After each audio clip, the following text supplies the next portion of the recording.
নমস্কার। আজ স্বাধীনতা দিবস। সেই উপলক্ষে আজকে আমার ছোট্ট নিবেদন।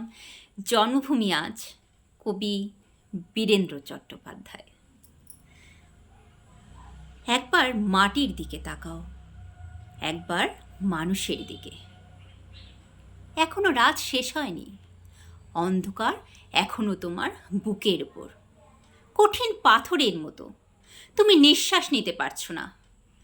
মাথার উপর একটা ভয়ঙ্কর কালো আকাশ এখনো বাঘের মতো থাবা উঁচিয়ে বসে আছে। তুমি যেভাবে পারো এই পাথরটাকে সরিয়ে দাও, আর আকাশের ভয়ঙ্করকে শান্ত গলায় এই কথাটা জানিয়ে দাও, তুমি ভয় পাওনি। মাটি তো আগুনের মতো হবেই যদি তুমি ফসল ফলাতে না জানো। যদি তুমি বৃষ্টি আনার মন্ত্র ভুলে যাও, তোমার স্বদেশ তাহলে মরুভূমি।